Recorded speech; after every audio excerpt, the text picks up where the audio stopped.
to shot. Pass is intercepted at the goal line. Batista with a try.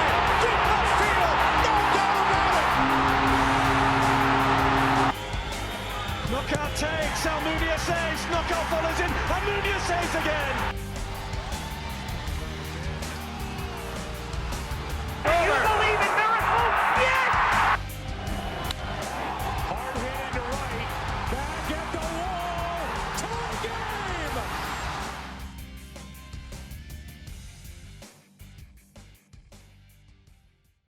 Hey guys, and welcome to episode 5 of Around the World Sports. My name is Aaron Challen. You can reach me on Twitter at SportsGuyAaron. You can also find me on YouTube and Facebook at Around the World Sports.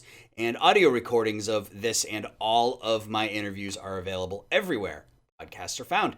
Today, I had the pleasure of being joined by Notre Dame college prep hockey coach Tom Geiger. Coach Geiger and I talk about last season, the highs and lows, who stood out to him on the ice both for varsity and junior varsity. We discuss next year, who he expects to step up on and off the ice. We also get into the Notre Dame Ice Boosters and how they are helping to increase the Dons fan base. Thanks for watching. Tonight, I am joined by Notre Dame college prep hockey coach Tom Geiger. Coach Geiger played a huge role in helping us over at the Illinois Media School, ensuring that we always had access to whatever we needed in order to put on a professional broadcast for Notre Dame, their family, and fans. He was always extremely accommodating, providing us with pre- and post-game interviews, as well as providing outlets for the players to gain some exposure through those interviews and actual on-air work with IMS. Coach, thanks for joining me tonight.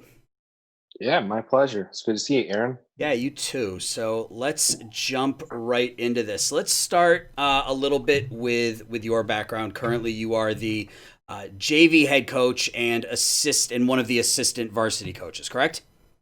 That's correct. All right. So if you could just take a minute and talk about how you became involved with the Notre Dame hockey program, how long you've been with them, that sort of thing. Yeah, so I just finished up my second year with Notre Dame. Previously, I was with the Chicago Bruins. I did some other work with Leiden High School and then Franklin Park District, where I'm also a hockey instructor there.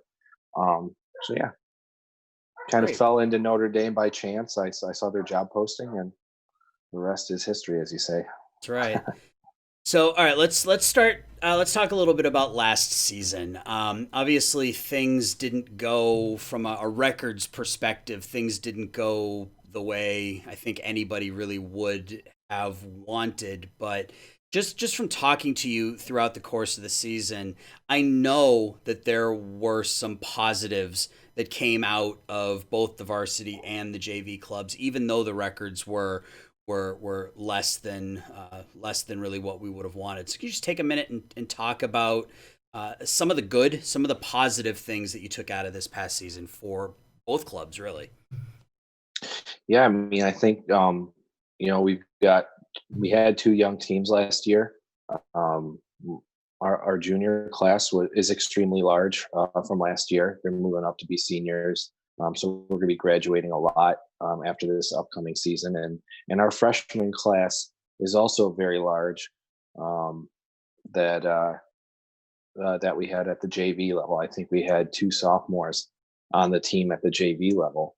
The rest were all freshmen. So the best takeaway is that they got experience with the speed of the game and some familiarity with each other. And hopefully that's something that we can build on going to next year. Yeah, you had some players on the JV club that had some exposure to the varsity team. Leo Psycho is one that comes to mind. Nick Delia got I think he got into one game on varsity, even though the two of them had limited varsity experience. What does that experience do for them? Because it is a pretty substantial jump from a JV game to a varsity game. Yeah, the main thing for the JV kids is that it gave some comfort, somebody that they can rely on and look to for a little bit of leadership. Obviously, Nick was between the pipes for us all year, Mhm. and he was. I mean, he's incredible. If it weren't for him, I think it would be we would have been a lot worse off. Um, we also had K Wall. Chris K Wall Yep. was he played some time for us with Psycho, and when those guys would play for us, there was just a different energy on the bench that they brought with a little bit of experience, which obviously my team was lacking at that time, and it allowed them to breathe easier, you know, just Yeah, follow the lead. you Oh, mentioned. sorry. No, you're okay. You mentioned that when they would come back to the JV squad, that they were able to bring some experience along with them. Were they able to sort of pass any of this information along to their JV teammates? Were you able to see any sort of transition in the rest of the JV squad when maybe they were paired on the same line with one of those two players? Um, I don't know if I saw much communication in that way. Mm, Um, I guess what it came down to is that Leo and K Wall, they had the boldness to make plays, and the confidence to make the plays necessary. And when you're playing on a line with someone who's just going and you don't have a choice, but you have to either keep up or get off the ice, you realize that you can start making some plays too. So in that way, I think a lot of those players saw that they can make some plays, and one of the things that I encourage is go out there and make the mistakes. You'll realize what you have to do in order to actually succeed, which was brings us back to our record. It and uncovered a lot of what we need to do to in order to succeed. But those players, they went out there and they took those chances. And not saying that they found a bunch of success, but they started having the courage to make those plays and take those chances, and I think eventually that's going to pay off.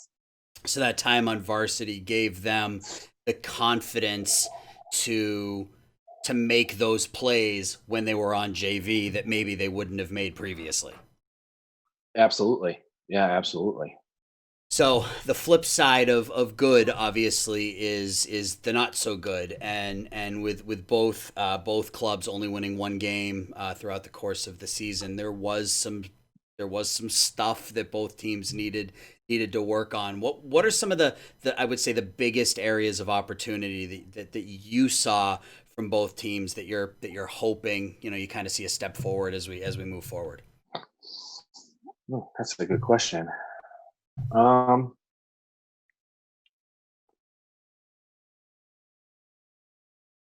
well, I think that we've got, you know, a culture that's making a turn for the better. Um, I'd like to see them play for each other more and get away from a little bit of selfish hockey. Okay. Um, I My philosophy is that you need your teammates in order to be successful, and if you're not willing to go out there and make the sacrifices essentially for the other guys on your team, they're not going to sacrifice for you. So I think the biggest area that I'd like to see us take a step forward is more sacrifice for the guy next to you. I think it's going to really bring us together in the way that we need to be together in order to move forward as a program.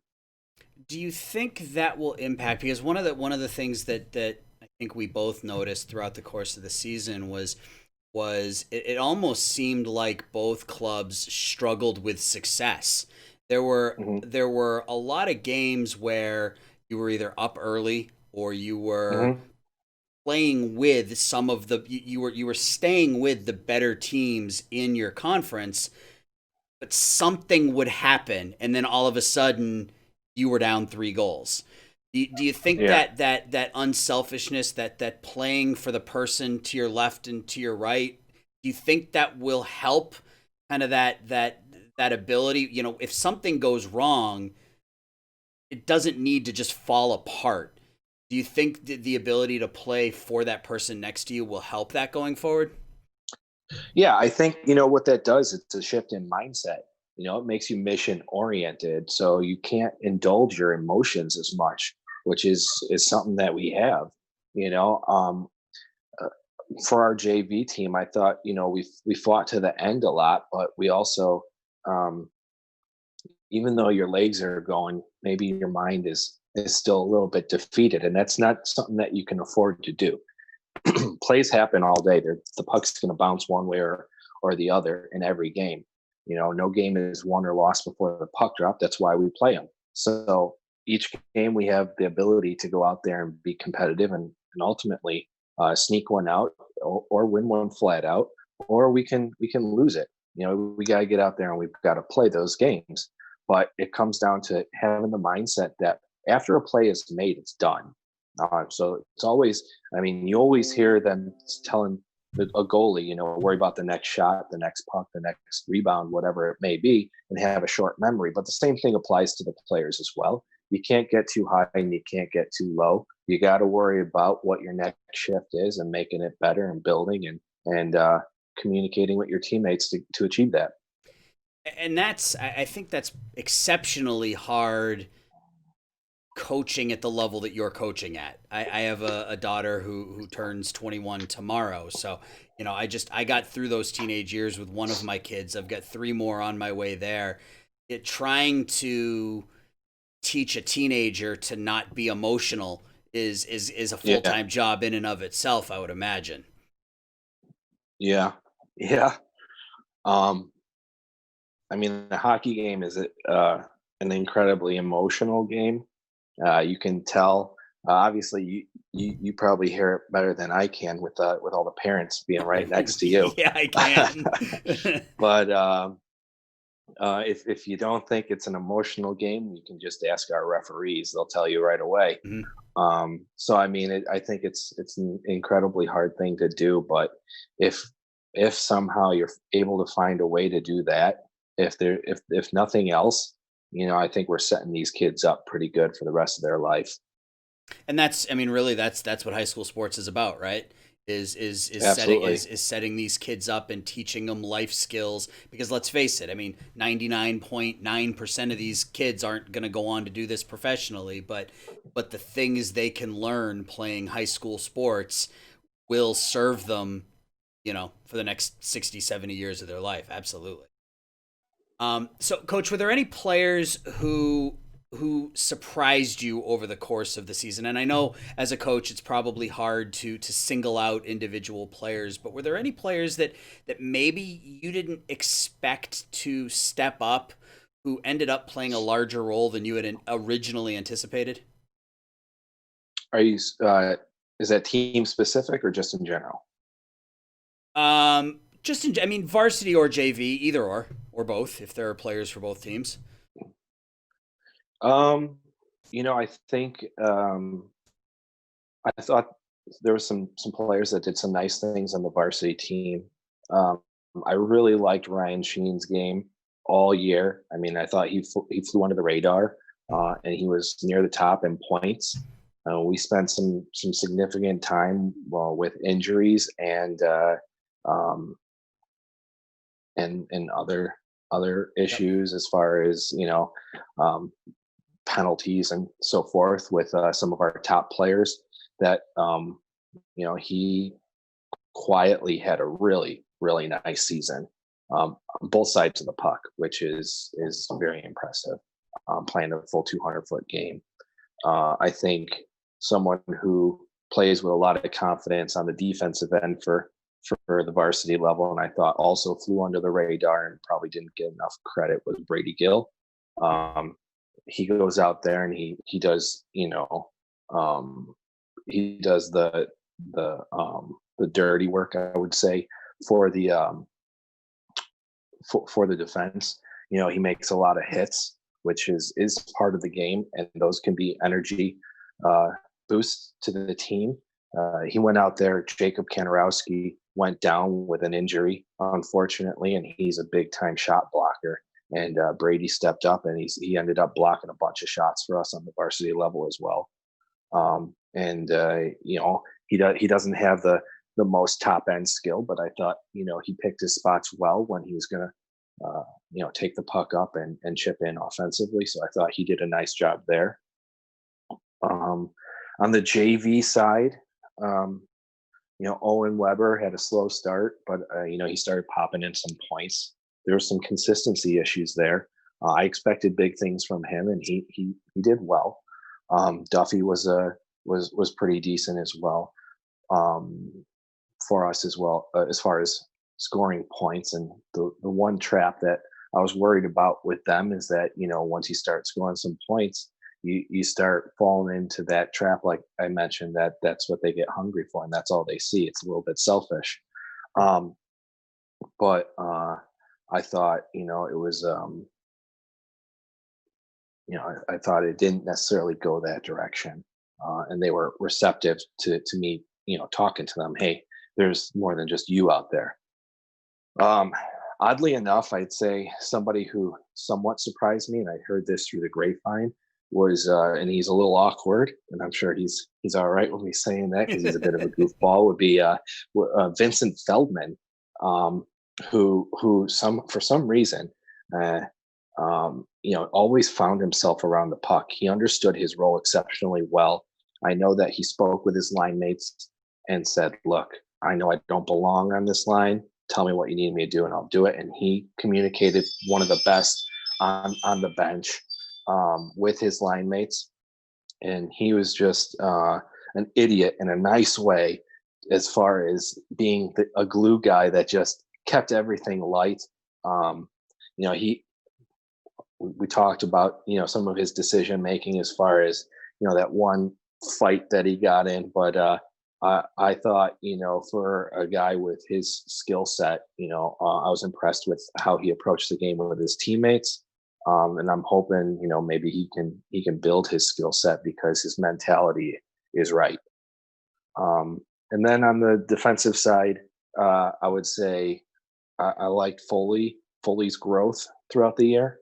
I think when I saw him in the spring and summer, and all of the freshmen were actually really doe-eyed and looking like deer in headlights, and we liked his tenacity, but he in games early on he kind of looked a little tentative and overthinking, and towards the end of the year you really saw that growth where the confidence was gained. And for being the smallest guy on the team, he was always willing to make that body contact even on the big guys, throwing hip checks or whatever the case may be.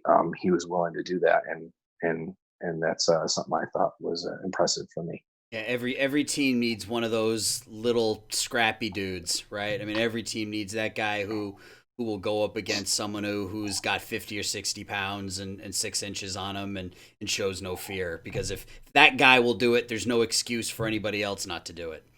Absolutely. That kid probably grew 4 or 5 inches throughout the year too. So he got much bigger at the end.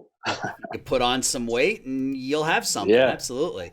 So let's look ahead a little bit. Let's take a look at next season, whatever that's going to look like. Obviously, things are a little unusual right now. Nobody really knows what the future is going to hold. But you've mentioned a lot of players who are going to be a part of this program in the upcoming season. Obviously, the varsity team lost a handful of senior players, including their captain, their starting goaltender. Who are some of the players that you expect to make that transition from JV to varsity? And then in turn, some of those players that maybe played more of a backup role last year for the varsity club, who you are anticipating to sort of be those leaders this year? Yeah, so we've got several kids on the outskirts. They're not fully committed yet, but we've got a significant amount of incoming freshmen with the 06 class coming in that are possible to help build the program. We've also got behind them an 07 class, I think that's looking pretty good as well. And we've got some potential some travel players at our school that are considering coming that are upperclassmen now that might fill in on the varsity role as well. So there's quite a few players in the mix that hopefully we can bring them all together and turn this thing around a little quicker than a normal rebuild would go. But as far as taking the lead next year, I think offensively you're still looking at on the varsity. You're still looking at Langbine. You're probably looking at Esposito a bit. I'd like to see Psycho do some more stuff. He's not afraid to throw his body around or get in there and make a move, which sometimes to a fault because he does it a little too much. Defensively, I think Spencer Reisky is gonna be our rock, along with Jack Taylor, and hopefully we can get Kanarowski back playing with Gill, because those two, they just have some sort of chemistry. And then whoever else comes in, hopefully that we can slot them in and make something nice happen. So yeah. Yeah, that the second half of the season, you mentioned Jeremy Langbine and Anthony Esposito. The second half of the season, I saw a really significant improvement, at least in terms of their production from both of them, kind of in that second half of the season. Langbine especially, he was playing on the top line with Andreas Zorn and McKiernan. Right. Yeah. Right. McKiernan. Yeah. Yeah. Liam. Yeah. Liam McKiernan. And but Esposito, he made a lot happen on his own. There were quite a few of those end to end type rushes. You could see that the two of them have that offensive skill. Absolutely. So it'll be hopefully they can carry that over into next season. And if you have them paired together, hopefully they can build some of that chemistry and provide some offense. Yeah, so there was absolutely some improvements start to year, to the end of the year, and the players you called out, I think, are spot on. So I saw the other day, and this just may be a yes or no, you may not know, but I saw the other day that Mitch Miskovich signed with the Dells Ducks of the United States Premier Hockey League. Yes, he did. So congratulations to Mitch. He played. I mean, you talked about Nick Delia and how he played on the JV side of things. The same could be said for Mitch on the varsity squad. He was routinely facing 40 to 45 shots a night and really just doing a yeoman's job keeping you guys in almost every game. I mean, obviously there were a few that got out of hand, but for the most part, Mitch did an outstanding job keeping you guys in most of your games. Do you know, have any of the other seniors gone on to are they going on to play anywhere else that you're aware of? Yeah, I believe Andreas Zorn committed to the Charlotte Rush. Also of the same league. So he'll be going out to Charlotte. That it seems like we're a little bit of a feeder for Charlotte. So we've got a couple players that went there last year and the year before and the year before that. So he's keeping that tradition alive and he's heading out that way.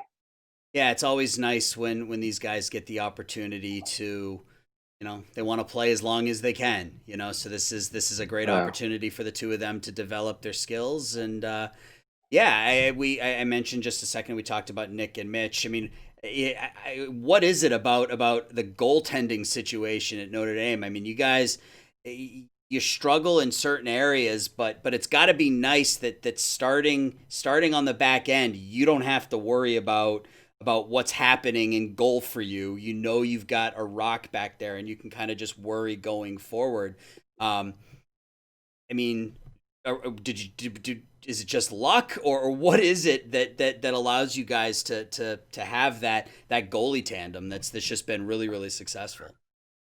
It has to be luck. Mitch, I'm going to say Mitch grew tremendously from previous year to last year. Just his mental game alone, keeping his emotions in check. He was a leader in the locker room and on the ice. The guy fought every night to keep us in it. And he played with some of both goalies played with the most heart on both teams. Um, and obviously Nick is in there as well. They're just gamers, and we got lucky for that.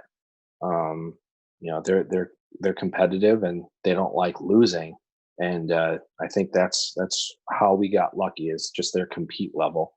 The one thing that is worrisome about that, and was for me, is that when you got somebody in the net that can do that kind of stuff for you, you kind of take them a little bit for granted, and you maybe you don't push as hard because, oh, don't worry, Mitch or Nick have got this for us, and Right. hopefully we can get away from that. Yeah, absolutely. That's and that happens at all levels of hockey. That's not limited to high school. That happens in the pro game as well when you've got a Patrick Waugh or Martin Brodeur in goal. It's very, very easy for the team to take some chances on offense that maybe they wouldn't necessarily take, or or something like that, because you've got somebody on that back line that's a brick wall. So but again, it's the fact that you don't have to worry about your goaltending has got to make everything else a little bit easier, because it allows you as a coach to maybe create an offense that takes a few more chances, or is a little bit more open, because you don't have to worry about your goaltender. That you don't have to worry about exposing your goaltender because he's so solid back. Yeah, I mean, honestly, I think you hit the nail on the head. One of the things that I try to do with teams is encourage a little bit more fluidity, where there's an element of positionless hockey, where we can cycle a little bit more, and cover for each other. Which when you're first learning it, it's gonna create gaps, and I think you saw a bunch of that last year at both levels. Because that's where the game is going, and um, it's not necessarily a concept that a lot of these players are familiar with, or used to doing. So it's again coming down to habit forming and habit breaking. Yeah, absolutely. So I want to switch topics a little bit and talk about Sure. kind of off the ice, and I want to give credit where credit is due. Can you talk for a little bit about the Notre Dame Ice Boosters, how they've supported the team, and sort of what they've brought to the table? Because they were a staple at every home game. They were there, win or lose. There was always somebody from the Ice Boosters there supporting the team. So can you talk a little bit about them, and kind of their role in sort of helping the program develop, and kind of, I guess, garner more attention? Yeah, absolutely. I mean, during every game, I mean, they're great. They are diehard as diehard comes, and I appreciate all of their effort coming in, because obviously they're not playing the games; they're taking their week or weekend evenings and dedicating it to us. And there's a mom that kind of oversees that, and she has been such a great help. But they help us as far as I mean, they've got a social media presence themselves. They promote us. They try to help us get some more butts in the seats out there, because everybody wants to play in front of a crowd, and then they engage with that crowd. If we score a goal, they're tossing candy out to everybody. They're trying to get people involved. They're making signs. They're helping us with every fundraiser that we have, or every event that we have. They're working it. Um, they're friends with all of the boys on the team. So the new players that came in were welcomed right away. They doesn't matter JV or varsity. They support them both, and they support the coaches and all the efforts that we put in as well. So yeah, they're going to be an integral part of moving forward as a club, as far as helping us gain some attention of some people. Yeah, the biggest fundraiser last year, of course, was the Notre Dame Stick to Cancer fundraiser. Yep. That was a great experience.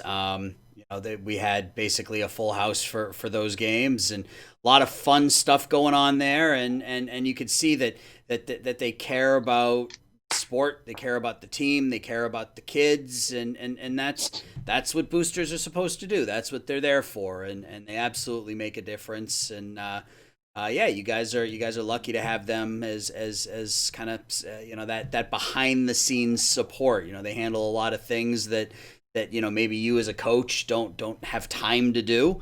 And it allows the team to be kind of put out there front and center for everybody to see in a way that you can't do because you're dealing with the on ice product. So obviously the COVID-19 situation has affected all aspects of our lives, personal, professional, etc. What sorts of challenges have you encountered as a high school athletics coach, kind of keeping your kids engaged, making sure that they're staying on top of their off-season responsibilities? How has that been for you? How is this off-season been different than other off-seasons for you? It's kind of tough. We haven't been able to touch the ice. I've talked to them less than I'm used to, because it was like an everyday thing throughout the grind of a season, and even throughout the summer, because you got the summer skates or the spring skates and so forth. We put together workouts for them. We sent them out to them, but most importantly, what we did is we tried checking in with them. I had a couple Zoom calls trying to make sure that they're all good, checking in on them, because realistically, I'm sure there's a lot of cabin fever going on out there, and it's something that we're not used to, and there's a lot of uncertainty out there. And there's a lot of pressure on parents, as well. So that kids can feel that kind of stuff, and when it's maybe a little turbulent in the household because of you're unsure of what with bills, and maybe there's layoffs or whatever unrest, you just want to check and make sure that they're mentally healthy. The games are the games, whether we win them or we lose them. Ultimately, at the end of the day, nobody's going to remember these scores. They're just going to remember the times that we had with our friends. So making sure that they're okay, and then knowing that we can get back to where we need to be once everything's reopened and we've made it through mentally. That was the most important thing. Yeah, and I think that's something that we don't pay enough attention to. It's obviously it's important that they're staying in shape, and they're working on their physical well-being, but that mental well-being is more important than their physical well-being, because as you mentioned, people are dealing with all sorts of stuff, whether it's layoffs or whether they were directly impacted by COVID-19, or you mentioned the stress of just staying in your house for 3 months. Yeah. And especially as again, we go back to being a teenager. I can't imagine being 16, 17 years old and literally being locked in my house with my parents for months. And these guys have to deal with that, as well as deal with all the other stuff that goes along with being a kid, being a teenager. Yeah. It's got to be a very tough situation. But I've seen how you interact with your players, and and on the ice and off the ice for that matter. So it's good that they've got somebody looking out for their mental well-being as well as their physical well-being, because that's really what's going to help them develop as people, is being mentally prepared to deal with the things that are thrown away. So, Coach, go ahead. Oh yeah, no, I was gonna say, the best thing that I could do. I don't even know if I compare to COVID-19. The best way to get the kids to do things that you want them to do is tell them not to. And COVID said you can't do anything, so they jumped out. I think they've been rollerblading and riding their bikes and going for runs and walks. So they find maybe it's going to be a blessing. They find a way to stay busy. They find a way to stay active, right? Absolutely. No, that's a great point. You can't lift weights, but they're like Rocky and Rocky 4 out in Russia. They're lifting barrels and running up mountains and stuff to stay busy. So yeah, that's a great point. So, Coach, I want to thank you for your time tonight. like I said, we hadn't talked in a couple of months, but this was a good opportunity for me to kind of, rehash, what we went through during this past season. And, this is going to give me an opportunity here to go back and look at some tape and look at some highlights and, kind of relive this past season. So, for me, I want to tell you to stay safe. I look forward to next season. Hopefully we have some more success on the ice. So once again, I was joined by Notre Dame college prep hockey coach, Tom Geiger. Thanks for watching. Once again, that was Notre Dame college prep hockey coach, Tom Geiger. Check out the highlights from the Dons past season on my YouTube page at Around the World Sports, where you can also find this interview as well as the other video interviews that I conducted. Audio recordings of all of my interviews are available everywhere podcasts are found. Just search Around the World Sports. I can also be found on Twitter at SportsGuyAaron and on Facebook at Around the World Sports. Thanks for watching, and we'll see you next time.